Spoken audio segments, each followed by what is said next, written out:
Hello and welcome to Edufit. तो जैसे कि हमने अब तक पहला चैप्टर एज़ पर एनसीईआरटी जो कि बेसिक कंसेप्ट था वो हमने कंप्लीट कर लिया है। तो अब हम आगे बढ़ते हैं अपने सेकंड चैप्टर की तरफ, जिसका नाम है structure of atom, atomic structure.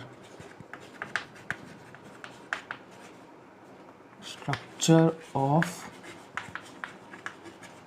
Atom.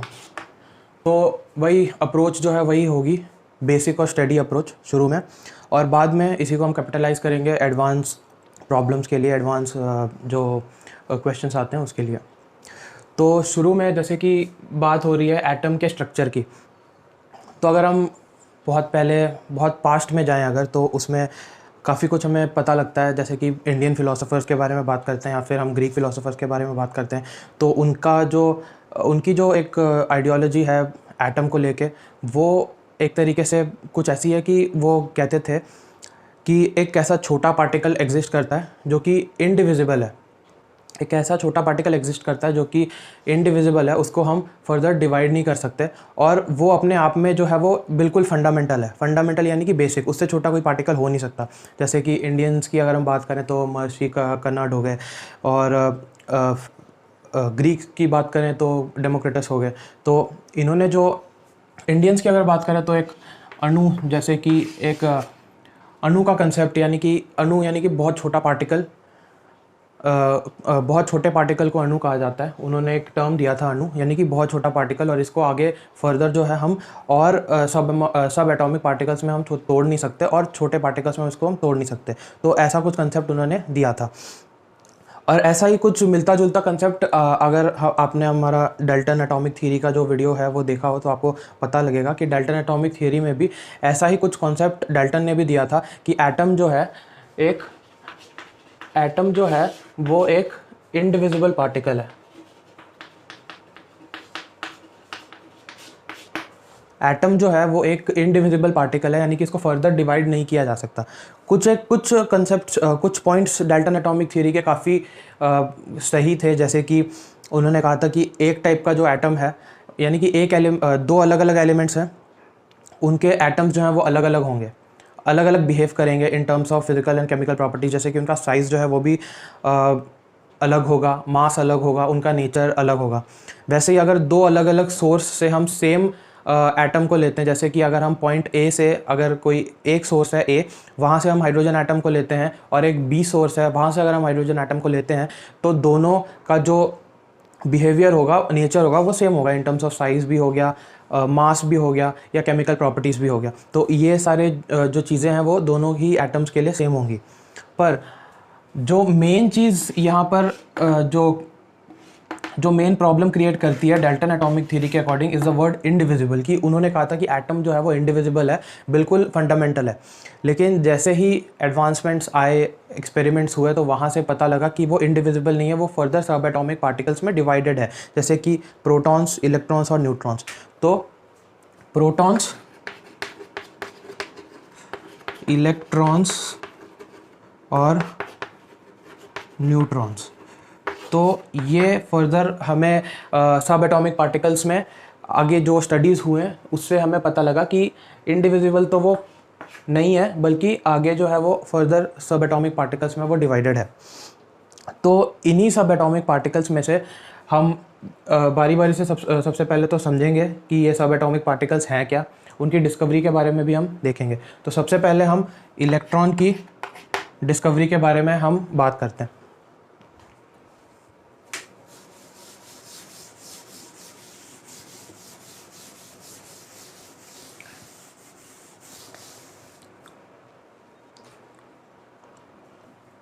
तो discovery of electron, discovery of electron. अब इलेक्ट्रॉन की जो डिस्कवरी थी वो एक तरीके से आप कह सकते हैं कि वो जे थॉमसन ने की थी, क्योंकि उन्होंने बहुत सारे एक्सपेरिमेंट कंडक्ट किए थे इलेक्ट्रिकल डिस्चार्ज ट्यूब के अंदर। उसको हम क्रुक्स ट्यूब भी कहते हैं। तो इलेक्ट्रिकल डिस्चार्ज ट्यूब जो है वो कुछ इस तरीके का था। एक सिलेंडर था, एक सेकेंड यहाँ पे,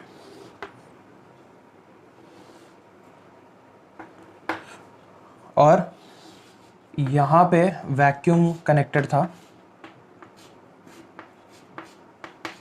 वैक्यूम पंप, यहाँ पर आप कह सकते हैं वैक्यूम पंप,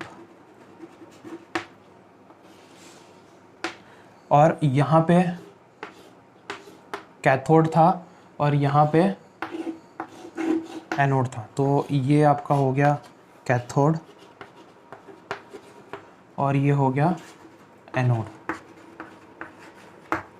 तो कुछ सिलेंड्रिकल सा स्ट्रक्चर था, इसको कंप्लीट कर लेते हैं। यहाँ पे जो है वो हाई वोल्टेज बैटरी के साथ कनेक्टेड था ये पूरा स्ट्रक्चर, हाई वोल्टेज बैटरी,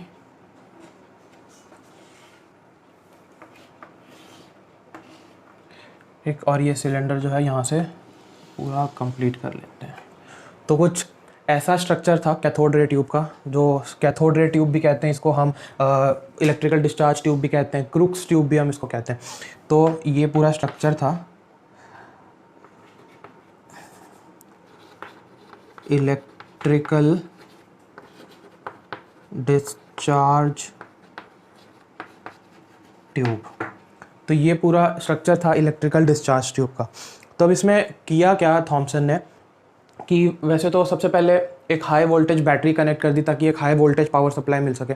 दूसरी चीज़, यहाँ पर एक वैक्यूम पंप था। पहले तो इस जो ट्यूब है उसके अंदर गैस थे, गैस को इसके अंदर डाला गया था। अब वो गैस को स्पेसिफिक नहीं था, कोई भी गैस इसके अंदर आप अज्यूम कर सकते हैं। तो गैस इसके अंदर भरा गया था और एक नॉर्मल, अगर हम प्रेशर की बात करें जो कि 1 एटमॉस्फेयर होता है, उस केस में क्या हुआ शुरू में कि जब बैटरी से इलेक्ट्रिसिटी प्रोवाइड किया गया, पहले तो मैं नोटेशन यहाँ डाल देता हूँ क्योंकि कैथोड नेगेटिव होता है तो यहाँ नेगेटिव आ जाएगा और एनोड पॉजिटिव होता है तो ये पॉजिटिव यहाँ पर आ जाएगा। तो नॉर्मल प्रेशर पे, सबसे पहले नॉर्मल प्रेशर पे क्या हुआ कि गैस इसके अंदर था। तो नॉर्मल प्रेशर में जब वोल्टेज पास किया गया, यहाँ से करंट जो है वो पास किया गया, वोल्टेज दिया गया, हाई वोल्टेज अराउंड 10,000 20,000 वोल्ट्स का जो वोल्टेज होता है वो दिया गया। तो यहाँ पर कुछ नहीं हुआ, गैसेस ने कंडक्ट नहीं किया, गैस ने इलेक्ट्रिसिटी को कंडक्ट नहीं किया।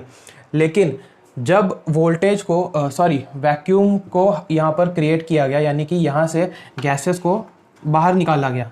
गैस तो पहले 1 एटमॉस्फेयर में जितने थे उतने तो यहाँ पर थे, पर सेकेंड स्टेप में क्या किया गया कि यहाँ से गैसेस को ना बाहर निकाल दिया गया वैक्यूम पंप के थ्रू। वैक्यूम पंप को ऑन करके गैसेस को बाहर निकाल दिया गया ताकि गैस का जो प्रेशर है इसके अंदर वो थोड़ा सा कम हो जाए। तो पहला था वो तो 1 ATM पे देखा था। सेकंड जो किया गया वो 10⁻⁻² ATM, यानी कि इसको आप कह सकते हो 0.01 एटमॉस्फेयर प्रेशर पे सेकंड एक्सपेरिमेंट कंडक्ट किया गया। उस दौरान क्या देखा गया कि जैसे ही प्रेशर को यहाँ से रिलीज़ किया गया, कम किया गया, और वोल्टेज जो है हाई वोल्टेज अप्लाई किया गया, तो ये जो है इतना पार्ट ये एक्चुअली ग्लो करने लगा। ये जो ट्यूब है वो ग्लो करने लगा। इसका मतलब क्या होगा? इसका मतलब ये है कि जो गैसेस थे अंदर वो इलेक्ट्रिसिटी को कंडक्ट करने लगे थे। तो गैसेस जो है वो इलेक्ट्रिसिटी को यहाँ पर कंडक्ट करने लगे थे और वो ग्लो भी साथ ही साथ ग्लो भी करने लगे थे। तो जो है ये ग्लो करने लगे थे। अब इसके बाद क्या किया गया कि प्रेशर को थोड़ा और कम कर दिया गया। यहाँ पर प्रेशर को 10⁻⁻4 ATM कर दिया गया, जो कि होता है 0.0001 ATM। तो ये आपका पहला प्रेशर था। सेकंड ये था 10⁻⁻2 और थर्ड था 10⁻⁻4।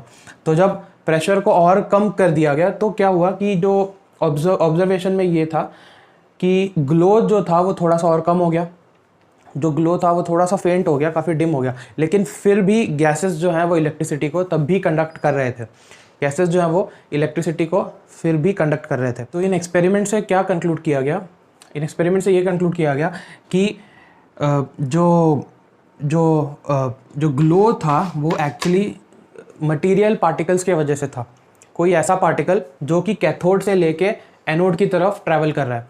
ये इसको डिफाइन करने के लिए उन्होंने क्या किया कि यहाँ पे एक जिंक सल्फाइड का यानी कि कोई फॉस्फोरेंट मटेरियल ऐसा कि जो कि पहले तो उसको फॉस्फोरेंट मटेरियल यानी कि पहले तो वो एनर्जी ले और उसके बाद वो ग्लो करे, वो एनर्जी एमिट करे। तो ऐसा कोई मटेरियल जैसे कि जिंक सल्फाइड होता है, तो वो उसकी यहाँ पर एनोड की तरफ जो है वो कोटिंग कर दी गई। और जब एनोड की तरफ कोटिंग कर दी गई तो पता लगा कि वो जो जिंक सल्फाइड का जो स्क्रीन है वो एक तरीके से वहाँ पर ब्राइट स्पॉट्स नज़र आ रहा था। ये कुछ ऐसा ही ब्राइट स्पॉट्स होता है जैसे कि आपका जो टीवी होता है, टेलीविज़न, उसमें आपने पुराने टेलीविजन में देखे होंगे जो डब्बे आते थे, उसके अंदर कैथोड रे ट्यूब ही लगा होता था। तो जब पिक्चर आता नहीं था, जब पिक्चर शो नहीं होता था यानी कि सिग्नल नहीं होता था, तो उस केस में ब्लैक एंड वाइट स्पॉट्स जो है वो टीवी स्क्रीन पर आपको नज़र आते थे। तो वैसा ही कुछ जो है यहाँ पर जिंक सल्फाइड स्क्रीन पे या फिर फ्लोरोसेंट स्क्रीन पे जो है नज़र आने लगा था।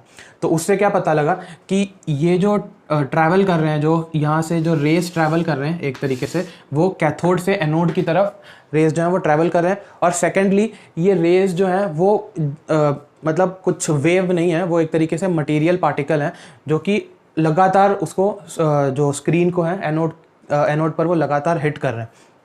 तो इससे ये कंक्लूड किया गया कि अगर कोई चीज़ हिट कर रहा है इसको, तो ऑब्वियसली वो एक मटेरियल पार्टिकल होगा। और अगर वो मटेरियल पार्टिकल है तो उसको पहले तो उन रेज को कैथोड रेज नाम दिया गया, जो रेज यहाँ से एमिट हो रहे थे।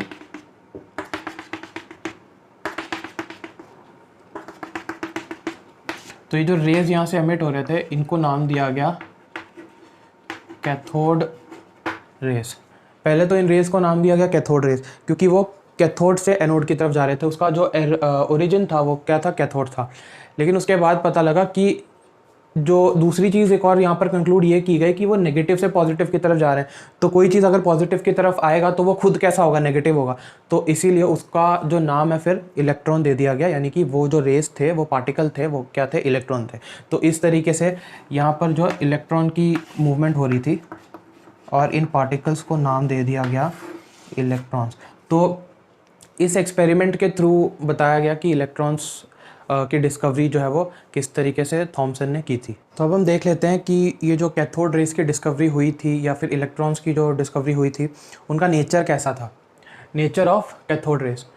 तो सबसे पहला तो ये है कि दे ट्रैवल्ड इन स्ट्रेट लाइंस, यानी कि जो कैथोड रेस थे वो स्ट्रेट लाइन में ट्रैवल करते थे। अब वो स्ट्रेट लाइन में कैसे ट्रैवल करते थे ये भी हम देख लेते हैं।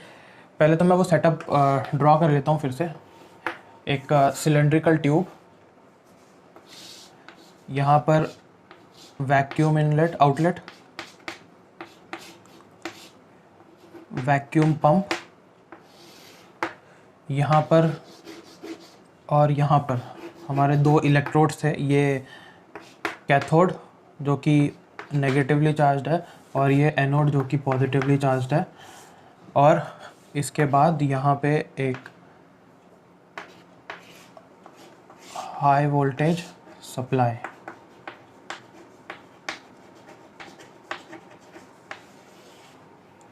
पर एक हाई वोल्टेज सप्लाई, और ये सिलेंडर को हम क्लोज कर देते हैं। तो ऐसा कुछ सेटअप था हमारे पास। और हमने क्या देखा था कि जो कैथोड रेस थे वो कुछ इस तरीके से ट्रैवल कर रहे थे, यानी कि कैथोड से लेके एनोड की तरफ इस डायरेक्शन में जो है वो ट्रैवल कर रहे थे।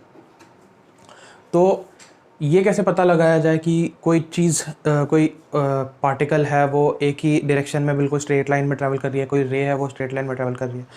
वो हम तभी पता लगा सकते हैं कि अगर कोई चीज़ है, यहाँ से कोई रे आ रही है और यहाँ पर मैंने बीच में कोई ऑब्जेक्ट रख दिया है, तो ये अगर स्ट्रेट लाइन में ट्रैवल कर रही है और इस ऑब्जेक्ट का शैडो मुझे पीछे कहीं नज़र आ रहा है, तो हम कह सकते हैं कि जो रे आ रही है वो एक स्ट्रेट लाइन में ट्रैवल कर रही है। तो सेम चीज़ यहाँ पर भी किया गया। यहाँ पर एक कोई अनजाना सा ऑब्जेक्ट रख दिया गया, कोई कैसा भी एक ऑब्जेक्ट रख दिया गया यहाँ पे, और इसका जो शैडो था वो यहाँ पर एनोड पे नज़र आने लगा था। ऑब्जर्व किया गया कि इस सेम ऑब्जेक्ट का जो शैडो है वो एनोड पे नज़र आ रहा था। तो इसका मतलब यही था कि जो कैथोड रेज हैं वो एक स्ट्रेट लाइन में ट्रैवल कर रहे हैं। अगला है impact on fluorescent materials. Cathode rays जो थे उनका एक इम्पैक्ट पड़ता था फ्लोरेसेंट मटेरियल्स पे। इसका मतलब ये भी था कि कैथोड रेज को हम ऑब्जर्व नहीं कर सकते थे, इलेक्ट्रॉन्स को हम ऐसे ही आंखों से सीधी तरीके से हम देख नहीं सकते थे, पर उनका इम्पैक्ट जो है वो हम ऑब्जर्व कर सकते थे। तो जैसे कि हमने पहले भी देखा कि अगर हमने एनोड पे एक फ्लोरोसेंट मटेरियल लगा दिया था, जैसे कि ZnS जिंक सल्फाइड की एक स्क्रीन हमने लगा दी थी, तो उस केस में भी हमने देखा था कि यहाँ से जो कैथोड रेज हैं वो तो निकल रहे हैं कैथोड की तरफ से, पर वो जाके सीधे स्ट्राइक कर रहे हैं किस पे, जिंक सल्फाइड की स्क्रीन पे।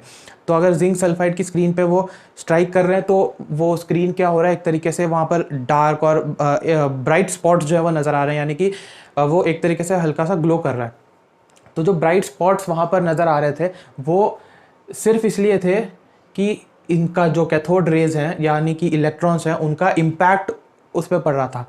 हमें एज सच नज़र नहीं आ रहा कि कैथोड रेज हैं या जो इलेक्ट्रॉन्स हैं वो यहाँ पर हैं, ये हमें नज़र नहीं आ रहा, पर उनका जो इम्पैक्ट हमें यहाँ पर मिल रहा है उससे हम ये कंक्लूड कर सकते हैं कि जो इलेक्ट्रॉन्स हैं वो नेगेटिव से पॉजिटिव की तरफ बढ़ रहे हैं। Produced mechanical effects. अब अगला जो पॉइंट है वो थोड़ा सा इंटरेस्टिंग है। वो एक मैकेनिकल इफ़ेक्ट भी प्रोड्यूस करते थे कैथोड रेज जब ट्रैवल करते थे तो वो मैकेनिकल इफ़ेक्ट भी प्रोड्यूस करते थे। जैसे कि मैकेनिकल इफ़ेक्ट कुछ इस तरीके से आप समझ सकते हैं कि आपने देखा होगा कि जब टरबाइन आपने देखा होगा एक तरीके से, या फिर कोई एक रोटेटिंग मैकेनिज्म आपने देखा होगा, तो टरबाइन में क्या होता है कि जैसे पानी का जो करंट आता है, वाटर करंट्स आता है या फिर पानी का हाई फ्लो जब आता है तो वो टरबाइन जो है वो रोटेट करने लगता है। तो सेम चीज़ यहाँ पे भी किया गया। यहाँ पर एक आप कह लीजिए एक रोटेटिंग मैकेनिज्म यहाँ पर जो है वो अटैच कर दिया गया, इस बीच रास्ते में रोटेटिंग मैकेनिज्म जो है वो लगा दिया गया। तो क्या हुआ कि जैसे ही हाई वोल्टेज जो है सप्लाई ऑन किया गया, इलेक्ट्रॉन्स जो है वो कैथोड से एनोड की तरफ ट्रैवल करना उन्होंने स्टार्ट किया। तो ये ऑब्जर्व किया कि जो मैकेनिकल जो रोटेशनल मैकेनिज्म यहाँ पर सेट किया गया था, या फिर आप टरबाइन कह लीजिए, वो सेट किया गया था, वो भी साथ में रोटेट होने लगा। ये भी जो है वो रोटेट होने लगा। तो इससे पता ये लगता है कि जो इलेक्ट्रॉन्स हैं या फिर कैथोड रेज हैं वो एक मैकेनिकल इफ़ेक्ट्स भी प्रोड्यूस कर रहे थे साथ ही साथ। जैसे कि कोई विंड मिल को आपने देखा होगा कि वो कैसे हवा जब चलती है तो विंड मिल का जो वो है जो फैंस हैं वो रोटेट करने लगते हैं। वैसा ही कुछ यहाँ पे भी नज़र आने लगा था कि जब इलेक्ट्रॉन्स जो हैं वो कैथोड से एनोड की तरफ बढ़ रहे थे तो जो बीच में एक रोटेटिंग मैकेनिज्म लगाया था वो भी जो है वो मूव करने लगा था। अगला है deflections in electric and magnetic field. ये भी बहुत इंपॉर्टेंट है। Deflections in electric and magnetic field, इसको समझने के लिए यहाँ से मैं इसको हटा देता हूँ। हालांकि ये समझ लीजिएगा कि यहाँ से कनेक्टेड ही है, high voltage power supply actually connected है, पर मुझे क्योंकि यहाँ पर कुछ और भी दिखाना है आपको तो इसलिए मुझे वहाँ से उसको हटाना पड़ा। तो ये हमारा टोटल मैकेनिज्म है, ये कैथोड है वो एनोड है। तो अब क्या किया गया, पहले इलेक्ट्रिक फील्ड का जो है हम देख लेते हैं कि इलेक्ट्रिक फील्ड का इम्पैक्ट क्या पड़ा। तो क्या किया गया कि यहाँ से एक आपका दो प्लेट्स बीच में लगा दिए गए थे। एक प्लेट था पॉजिटिवली चार्ज और दूसरा था negatively charge plate. Positively charge और नेगेटिवली चार्ज दो प्लेट्स लगा दिए गए थे। तो जब प्लेट्स यहाँ पर नहीं थे, एक्सटर्नल इलेक्ट्रिक फील्ड को हमने अप्लाई नहीं किया था, तो उस केस में क्या हो रहा था कि जो इलेक्ट्रॉन्स हैं वो स्ट्रेट ट्रैवल कर रहे हैं कैथोड से एनोड की तरफ। लेकिन जैसे ही electric field, external electric field apply कर दिया गया तो हमने क्या देखा कि इनके जो पाथ में जो है वो डिफ्लेक्शंस हमें नज़र आने लगी, यानी कि ये जो है वो कुछ इस तरीके से डिफ्लेक्ट होने लगे, क्योंकि वो पॉजिटिवली चार्ज थे तो वो जो इलेक्ट्रॉन्स है वो तो नेगेटिवली चार्ज हैं, तो वो जो पॉजिटिव प्लेट है वहाँ पर वो डिफ्लेक्ट होने लगे, उसकी तरफ जो है वो बढ़ने लगे। तो ये एक इफ़ेक्ट था इलेक्ट्रिक फील्ड का कैथोड रेस के ऊपर। इलेक्ट्रिक फील्ड की वजह से जो डिफ्लेक्शन क्रिएट हुआ कैथोड रेस के पाथ में, वो हमने देखा। अब इसी तरीके से मैग्नेटिक फील्ड का भी अगर हम इफ़ेक्ट देखना चाहें तो हमने क्या किया कि यहाँ से इस प्लेट को हटा दिया, इसको भी मैं हटा ही देता हूँ यहाँ पर। आप समझ जाइएगा कि यहाँ पर मैंने एक पंप लगाया हुआ है। तो यहाँ पर क्या किया गया कि यहाँ पर एक मैग्नेट जो है वो अटैच कर दिया गया। कुछ भी आप देख लीजिए, मान लेते हैं ये नॉर्थ है और ये साउथ है मैग्नेट का, ये नॉर्थ है और ये साउथ है। जब मैग्नेटिक फील्ड अप्लाई नहीं किया गया तो वही कहानी बिल्कुल स्ट्रेट लाइन में ट्रैवल कर रहे हैं, वही कहानी बिल्कुल स्ट्रेट लाइन में ट्रैवल कर रहे थे electrons from cathode to anode. लेकिन जब भी मैग्नेटिक फील्ड अप्लाई किया गया, एक्सटर्नल मैग्नेटिक फील्ड अप्लाई किया गया, तो अकॉर्डिंगली उस केस में भी डिफ्लेक्शन जो है वो हमें नज़र आने लगा। अगर आप फिज़िक्स में आगे पढ़ेंगे तो आपको पता लगेगा कि मैग्नेटिक फील्ड जो है वो भी एक तरीके से करंट की तरह बिहेव करता है। मैग्नेटिक फील्ड के वजह से भी करंट जनरेट होता है। तो जब मैग्नेटिक फील्ड की वजह से करंट जनरेट होता है तो उस केस में कोई पार्ट जो है वो पॉजिटिवली बिहेव करता है और कोई पार्ट नेगेटिवली बिहेव करता है।